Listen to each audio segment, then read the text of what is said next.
என்னால் நினைத்து கூட பார்க்க முடியவில்லை. 1 வருடம் கடந்து விட்டது. ஆனால் எனது மனத்திலே மங்கார்ப்பு ராயப்பா இந்த இடத்தில் நான் பார்த்து கொண்டிருக்கிறேன், எங்கும் வியாபித்திருக்கிறார். முன்னாடி கட்டுப்படியில் தான் இருந்தார், ஆனால் இப்பொழுது உலகமெல்லாம் வியாபித்திருக்கிறார். அவருடைய பிரசன்னம் மண்ணில் இருக்கிறது, நீரில் இருக்கிறது, காற்றில் இருக்கிறது, பல உயிரினங்களில் இருக்கிறது, முக்கியமாக அவருடைய பிள்ளைகளில் இருப்பதை நாம் பார்க்கிறோம். அவருடைய வாழ்வு முடியவில்லை, ஆழமாக சென்றிருக்கின்றது. 2 வாழ்வுகளை நாம் பார்க்கிறோம். ஒன்று மேலோட்ட வாழ்வு, அதுதான் நாம் வாழுகின்ற வாழ்வு. இவை உறவுகள் என்று நாம் அழைக்கிறோம். அப்பா, அம்மா, பிள்ளைகள், அத்தை, மாமா, சித்தப்பா, தாத்தா, பாட்டி, இவைதான் மேலோட்ட உறவுகள். Very shallow relationships. ஆனால் நாம் சாவு என்று சொல்லுகிறோமே, அதுதான் மிக ஆழமான உறவு. ஏனென்றால் கடவுளோடு உறவு கொள்ளுகிறோம் 24 மணி நேரமும், ஊழி காலம். 1 வருடம் இல்லை, 12 மாதம் இல்லை, 7 நாள் இல்லை, 24 மணி நேரம் இல்லை, ஊழி காலம். For eternity. கடவுளே உனக்கு உறவாக இருக்கின்ற பொழுது அப்பா எது, அம்மா எது, தாத்தா, பாட்டி, மாமன், சித்தப்பன், அர்த்தமே இல்லை. இதுதான் இறப்பிற்கு பின்னால் நடக்கிறது. இப்போ 1 வருஷம் ஆச்சு, ராயப்பா என்ன பண்ணிக்கிட்டு இருக்காரு? பல கேள்விகள் நான் யோசனை செய்வதுண்டு. இந்த கோயிலிலேயே பல முறை நாங்கள் சிறு வயதில் விளையாடினோம். பல தமாஷான அனுபவங்கள் இங்கே நடந்திருக்கின்றன. இங்கே வாழ்ந்து கொண்டிருக்கிறார், என்னோடு சிரிக்கிறார். எனக்கு இன்றைய ஒரு புத்துணர்ச்சி கிடைத்திருக்கிறது. முன்னாடி சொல்லுவார், இங்கே சக்ரி ஸ்டாண்ட் வந்து நின்றுக்குவார். நாங்கள் கொட்டாலிருந்து வருவோம் பூசை உடுப்பு போடுறது. அப்போ கொட்டாலுக்குள்ளு ஓராக உடுது. He will say from the sacristy door, no, யாரும் உள்ள நுழையப்படாது. உடனே அவங்க, ஏன்பா ராயப்பா சொல்லுப்பா சொல், இந்த கோயிலில் இருக்கிற டெக்கரேஷனெல்லாம் யார் பண்ணது? நாங்கள். ராயப்பா பின்னாடி நம்ம லூத்து சாமி, தாஜிகார் லூத்து சாமி అందరూ వెనకాల ఉంటారు. దే విల్ ఆల్సో సే ఎవరు రాగొట్టు పట్టాలి పిల్లలు దయచేసి కొంచెం మన్నిసుకోండి, ఈ టైం మట్టు ఇచ్చి పెట్టండి. ఉడనే వాళ్ళు చెప్తారు, సరే ఈ టైము మేము ఇష్టపడతాం, అవుతే సాలోరు పక్కలో ఇష్టపడతాం. தீவட்டியில் ஏற்றுக்கோవాలి, தீவட்டியில் வேஸ்ததா మేము ఇష్టపడతాం. தீவட்டி என்ன சைடில் அங்கே போய் நிற்கணும், தூரமாக சாமியார் பக்கத்தில் நிற்க முடியாது.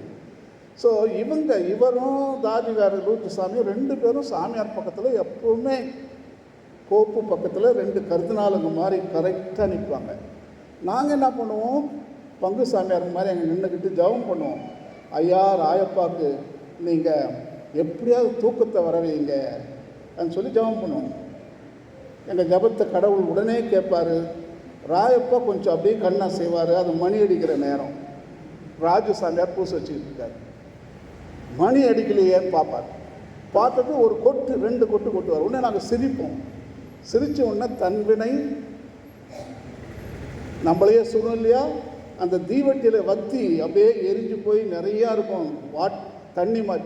இப்படி சிரிக்கும்போது இப்படி ஆட்டி எங்கள் தலை மேலே கொட்டி நாங்கள்லாம் புண்ணாகி கொப்பளமாகி இவையெல்லாம் எனக்கு ஞாபகம் வருகின்றன. இன்றைய தினம் அன்றைக்கி ஒரு லீடராக இருந்தார். அவரை நம்ம கேப்டன் என்று அழைத்தோம். ஒரு அடைச்சொல்லில் இந்த கிராமத்தில் பல பதக்கங்களை வாங்கியிருக்கிறார். ராயப்பாவுடைய சட்டை பார்த்திங்கன்னா இங்கிருந்து இது வரைக்கும் பதக்கங்களை நாம் பார்க்கலாம். அவ்வளவு தூரம் நாட்டின் மேல் அன்பு, பிறரின் மேல் அன்பு. அப்போ தேசபக்தி என்ன அவர்கிட்ட பார்க்கணும், எப்போ பாரு நாட்டை பற்றி தான் பேசுவார். இப்பொழுது பெரிய கேப்டன் ஆகியிருக்கிறார் என்று நமக்கு திருவெளிப்பாட்டில் 22ஆம் அதிகாரத்தில் சொல்லப்பட்டிருக்கிறது. செத்து போய் நம்ம எங்கே போகிறோம், என்ன பண்ணிக்கிட்டு இருக்கோன்ட்டு கடைசி அத்தியாயத்தை படித்து பாருங்கள். அதில் சொல்லப்பட்டிருக்கிறது. ராயப்பா நெத்தியில் இயேசுநாதருடைய பெயர் எழுதப்பட்டிருக்கிறது. பதக்கத்துக்கெல்லாம் பெரிய பதக்கம்.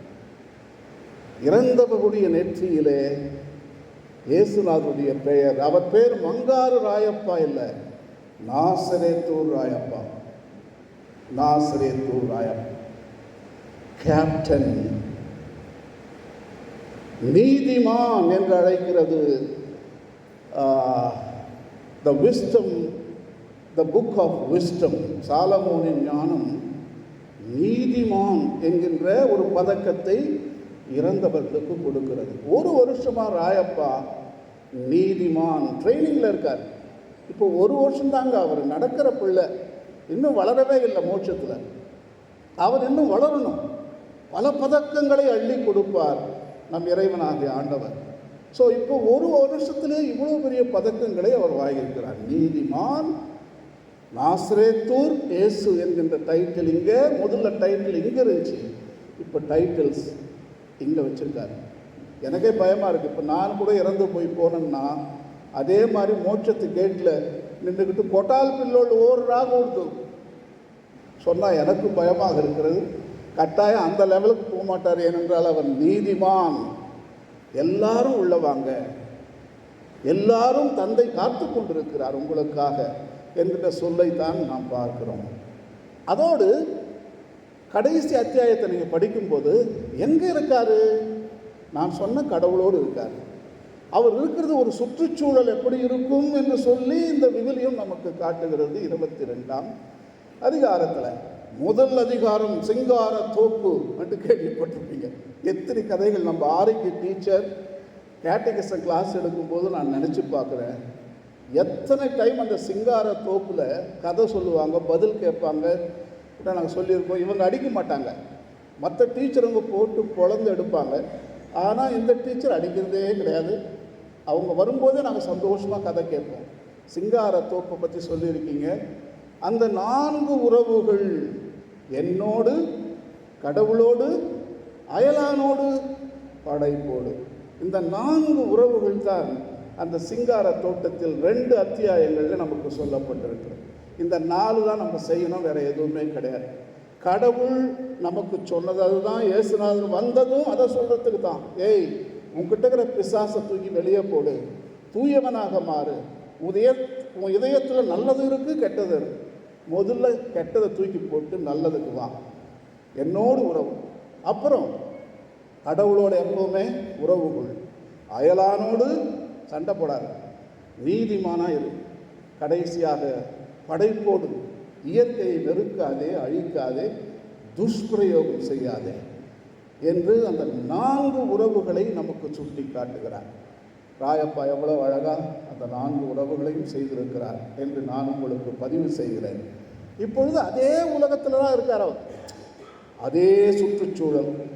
கடைசி அத்தியாயம் சிங்காரத்தோப்பு மீண்டும் திறக்கப்படுகிறது. அதுதான் அந்த அத்தியாயத்தின் பழைய தலைப்பு.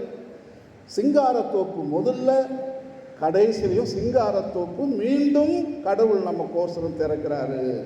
அதுதான் முதல் அத்தியாயம், கடைசி பைபிள். பார்த்தீங்களா எவ்வளவு அழகா கடவுள் நம்மளை தூக்கி போடல.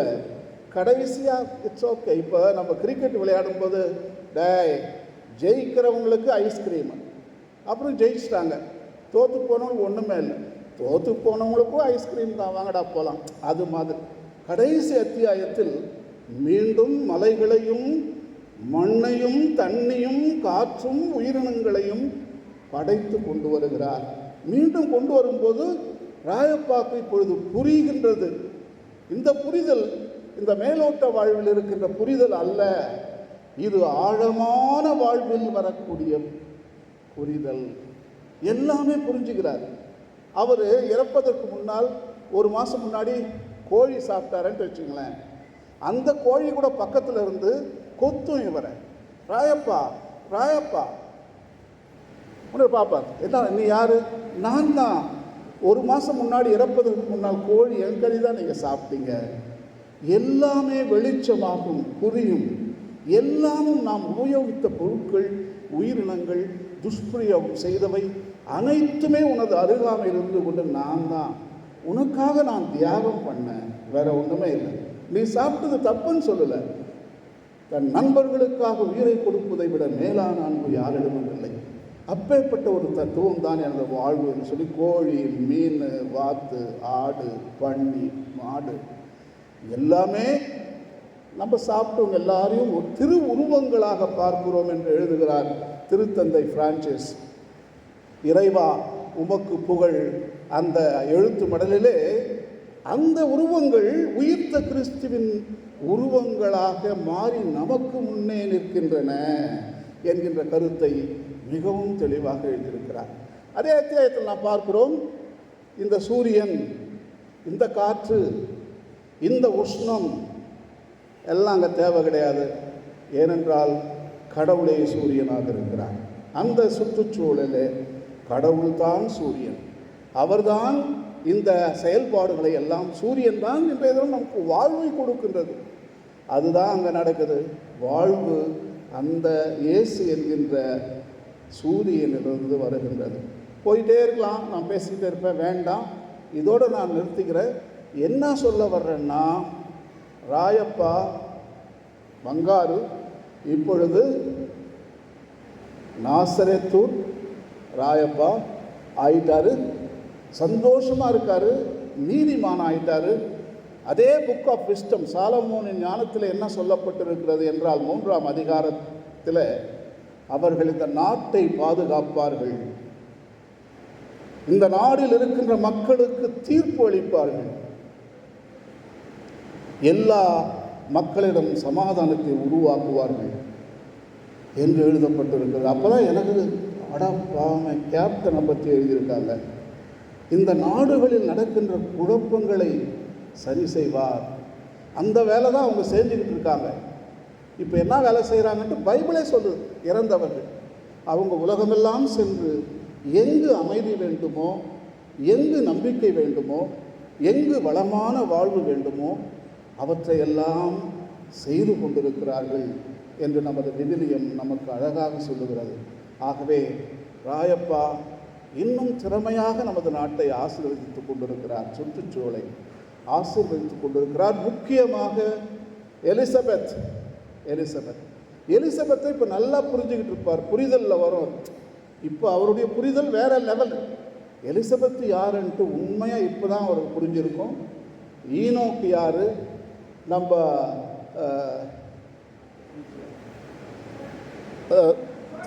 ராலா சோனா பங்காரு எப்படி மறந்த தெரியல, சாரி. நம்ம சோனா யார், இங்கே இருந்தப்போ அவங்களெல்லாம் ஏசி இருப்பார், புரிஞ்சிருக்க மாட்டார், கோபம் வந்திருக்கும். இப்போ அங்கே போய் புரிஞ்சுக்கிட்டார். அப்பா இதுதான்டா உண்மை, வா பிரைஸ் தி லார்ட். இப்போ தான் எல்லா உண்மைகளும் அவருக்கு புரிந்திருக்கும்.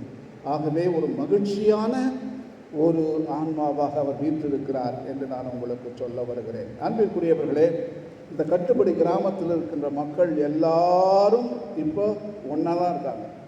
இந்த திருப்பலி ஆற்றுகின்ற பொழுது நான் பார்க்குறேன், வாழ்வோர் இறந்தோர் 2 பேரும் தான் திருப்பலியில் கலந்துக்கிறாங்க. செத்தவங்களும் இந்த திருப்பலியில் கலந்துக்கிறாங்க. இங்கே உட்காந்துருக்காங்க, இங்கே உட்காந்துருக்காங்க. அப்படியே ஃபுல்லாக கட்டுப்படியில் வாழ்ந்த மக்கள் எல்லாம் இந்த கிராமத்தில் இந்த திருப்பலியில் பங்கு கொண்டு இருக்கிறார்.